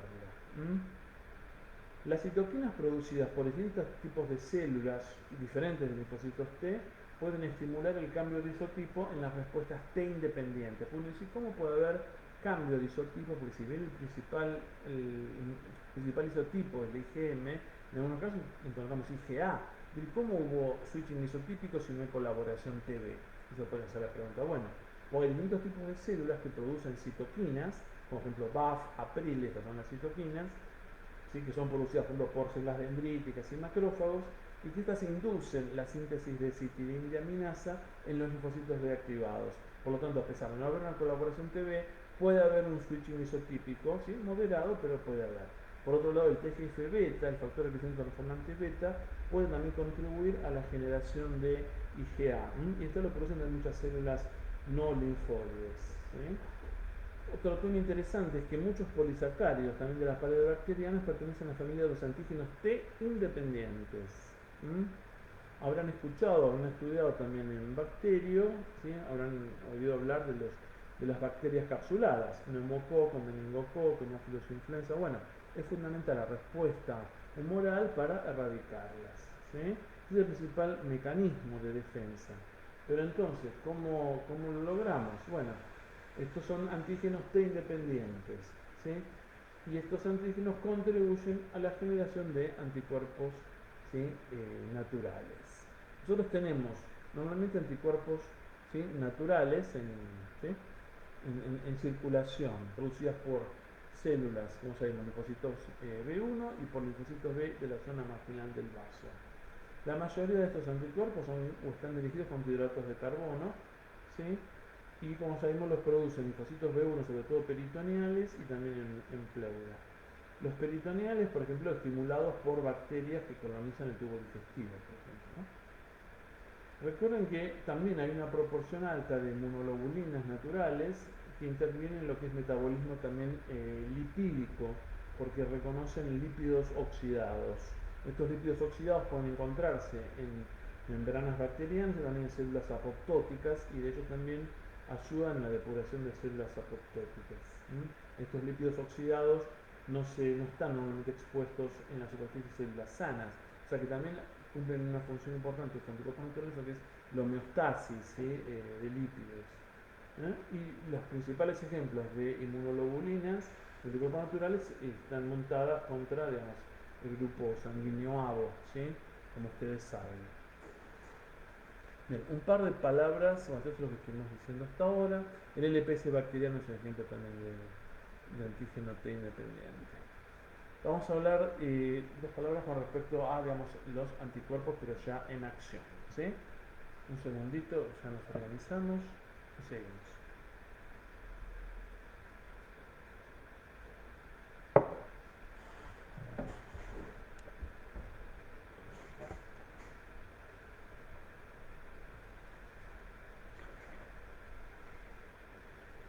Vamos a ver las principales clases, ¿sí? De inmunoglobulinas. Tenemos por un lado, como ustedes saben, nosotros vimos respuesta primaria y secundaria de anticuerpos, esto es lo que estuvimos charlando.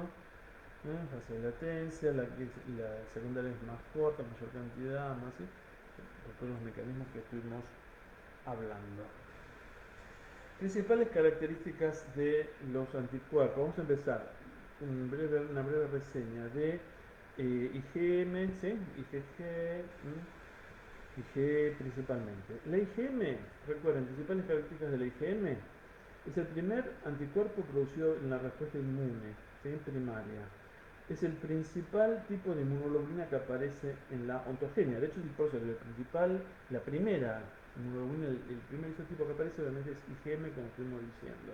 La IgM está presente en todas las especies de vertebrados. Se calcula que la biosíntesis diaria de IgM es de 8 miligramos por kilo de peso. La forma secretada de IgM es pentamérica. Bien, recuerden también que estos anticuerpos naturales de los que estuvimos hablando recién son mayoritariamente IgM, ¿sí? Son anticuerpos polireactivos. La IgM suele ser de baja afinidad, pero en forma pentamérica en suero hay un aumento de la avidez, porque hay más sitios, digamos, de reconocimiento. Bien, es muy importante la función neutralizante de la IgM. Cuando dice neutralizar, por ejemplo, una bacteria o una toxina, quiere decir que se une a la bacteria, a la toxina, e interfiere con la unión, ¿sí?, que puede tener esta bacteria, esta toxina o este virus, ¿sí?, a su receptor específico.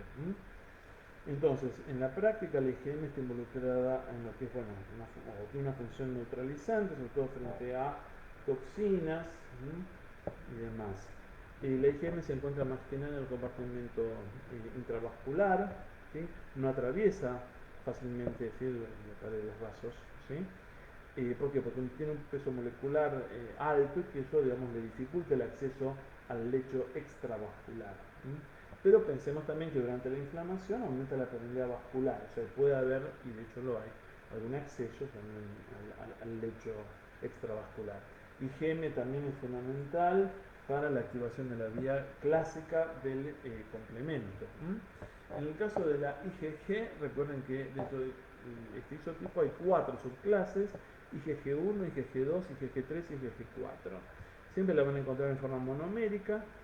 Se sintetiza mayormente 34 miligramos por kilo de peso, y tiene una notable capacidad de difundir, digamos, al lecho extravascular, ¿sí? Bueno, pueden a su vez, formando de nuevo inmunocomplejos, activar la vía clásica del complemento, al igual que la IgM, ¿sí? Pero no los 4 isotipos, o subisotipos, sino IgG1, IgG2 e IgG3. ¿Sí? El IgG4 no activa, ¿sí?, la vía clásica del complemento. IgM es el que más activa, pero de nuevo no la inmunoglobulina solo, sino formando un inmunocomplejo. ¿Sí? IgM sí, IgG1, IgG2, un poco menos, y en mayor medida G4 no, para la activación del complemento. Por otro lado, tiene una gran capacidad de neutralización de toxinas, microorganismos, ¿sí? Recuerden también que el IgG es el único isotipo que puede atravesar placenta, que es el receptor Fc para la porción gamma. Por otro lado, digamos, el hecho de tener IgG en lugar de IgM es importante para montar algunos tipos de respuestas celulares, ¿sí?, como vimos cuando hablamos de citotoxicidad, ADCC, ¿sí? Bueno, es importante también disponer obviamente de IgG, bueno, muchas cuestiones acá también relacionadas. La IgG se equilibra, se equipara entre las reservas vasculares y extravasculares. ¿Bien? Por otro lado, sabemos que el feto, ¿sí?, se protege también con IgG pasiva, ¿sí? O sea que estos datos nos están demostrando la importancia del IgG. En seres humanos existen 3 clases principales de receptores de superficie celular para IgG, que es el Fc para la porción gamma, ¿sí?, el receptor para la porción Fc de la cadena gamma, que son R1, R2 y R3. Estos receptores para porciones Fc de la cadena gamma se expresan en forma constitutiva, pero en distinto grado, por decir, y en distinta medida en varios tipos celulares distintos. Y de hecho el entrecruzamiento de estos receptores y distintos tipos de células, de estos receptores para la porción Fc de la cadena gamma, lleva a la transducción de señales. Puede haber activación de dominios ITAM y por lo tanto esto gatillar la fagocitosis o ADCC o la apoptosis, o favorecer la presentación antigénica. Esto se consigue solamente con IgG y no, por ejemplo, con IgM. En algunos casos puede haber fosforilación de nucleótidos ITIM y por lo tanto inhibir la respuesta, etcétera, etcétera. ¿Sí? Con respecto a IgA, IgA es el isotipo de inmunoglobulina que más se produce en el organismo. Se calcula que diariamente se producen 60 más o menos miligramos kilo. ¿Dónde lo encontramos? Compartimento vascular, secreciones de aparato respiratorio, genitourinario, gastrointestinal, en saliva, lágrimas, leche materna. Y tiene un papel, o cumple un papel central de protección, sobre todo en lo que es mucosas. Puede neutralizar toxinas, puede neutralizar microorganismos, ¿sí?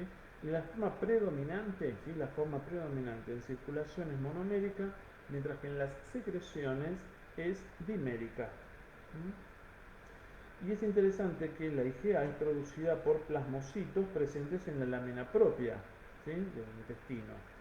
y se calcula que estos plasmocitos productores de IgA, entre un 70 y 80% de los casos provendrían de linfocitos B2 que han colaborado con linfocitos T folicular helper, ¿sí? Que han sufrido switching isotípico, bueno, hipermutación somática, switching isotípico, en una respuesta claramente T dependiente. Pero habría entre un 20 y un 30% de ¿cómo decir?, de inmunoglobulinas producidas por plasmocitos que se diferenciaron a partir de linfocitos B1, como vimos recién, están presentes en peritoneo, y que por la acción de algunas citoquinas como April, ¿sí?, o BAF, pudieron hacer luego un switch mesotípico hacia la formación de IgA, ¿sí?, en un mecanismo que es T independiente. La IgA secretoria inhibe la adhesión de patógenos al epitelio y facilita su expulsión. ¿Bien? Y a su vez los fagocitos mononucleares o hemofoliculares también tienen receptores para la porción Fc de la cadena alfa de la IgA, y esto puede favorecer en unos casos la fagocitosis. Bueno, estos, digamos, son los puntos principales. Ustedes después del libro van a ir sacando, digamos, obviamente mucha más información. Bien. Esto, digamos, ya han visto complementos, así que esto ya lo manejan bien. IG de granulación lo van a ver bien cuando vean respuestas alérgicas. De hecho, en patos ya lo han visto solamente. ¿Sí? Los mastocitos tienen receptores para porción FC de la cadena epsilon. ¿Sí? Individuos, digamos, los individuos sanos, no atópicos, se encuentran asociados a anticuerpos de distintas especificidades. En cambio, en el caso del individuo alérgico, se produce frente a un antígeno específico al cual el individuo atópico es alérgico, se produce el entrecruzamiento de estos receptores, se entrecruzan y eso lleva, ¿sí?, a que se active el mastocito, a que se degranule y se libere el contenido de los granulos, entre ellos histamina y demás. Esto lo van a ver en detalle bien cuando vean mecanismos de hipersensibilidad. Son mecanismos de hipersensibilidad tipo 1. Esto lo vimos la semana pasada cuando hablamos de IgE y citotoxicidad, es un mecanismo de ADCC, ¿sí?, donde la inmunoglobulina E reconoce algún tratamiento antigénico en la pared, ¿sí?, de estos parásitos, y a su vez el eosinófilo tiene receptores para la porción FC de la cadena epsilon de estos anticuerpos y, ¿sí?, bueno, y produce una degranulación, tienen proteínas líticas, básicas, catiónicas, que llevan luego miles y miles y miles de eosinófilos a la muerte del parásito. Esto lo vimos cuando vimos el CNK y el papel de citotoxicidad. Sí, esto repásenlo, pero mediado por IgG. Esto no es frente a un elminto, es otro mecanismo diferente. Sí, pero de ADCC al fin lo vimos en detalle cuando vimos células CNK. También es el receptor neonatal para IgG, como ya vimos, IgG es el único tipo que atraviesa placentas, y después fíjense después cómo interactúa con el receptor y cómo puede, ¿sí? Eso lo van completando ustedes del libro. Ya lo hemos explicado. Y por último, transporte de IgA a través del epitelio, ¿sí?, por un mecanismo que se denomina transitosis, se une, digamos, la IgA a su receptor, ¿sí?, en la membrana. O sea, saben que las células de epitelio, las intestinales, son células polarizadas en diferentes dominios, ¿sí?, apical y basolateral, eso es un ámbito en biología celular. Tenemos una célula productora, ¿sí?, de IgA, la IgA dimérica con las secreciones, bueno, interactúa con el receptor, una célula epitelial, célula del epitelio, ¿sí?, gastrointestinal.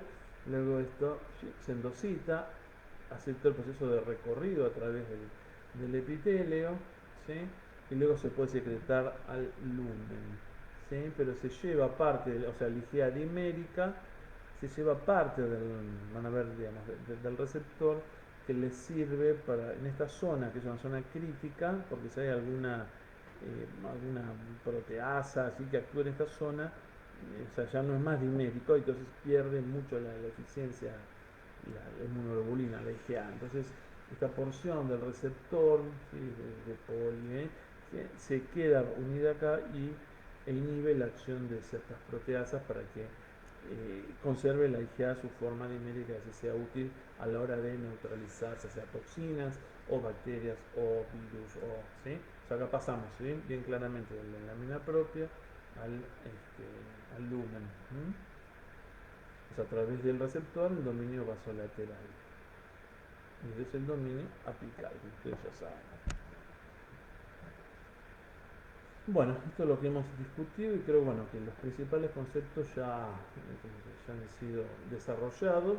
Esto es solamente el comienzo, ¿sí? Y bueno, para que ustedes tengan una cierta idea también de la extensión, digamos, del temario, para el primer parcial, si no entra la clase de hipersensibilidad, si ustedes estudian, no sé, de un libro como el de Feinboim-Geffner, entran para este primer parcial los 13 primeros capítulos, ¿sí? Si es que la clase de hipersensibilidad se pasa a segundo parcial. Y si hipersensibilidad está en este parcial, son los 14 primeros capítulos del libro de Geffner.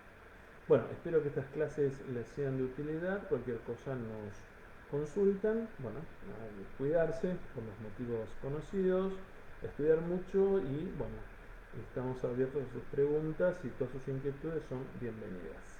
Buenas tardes, muchas gracias.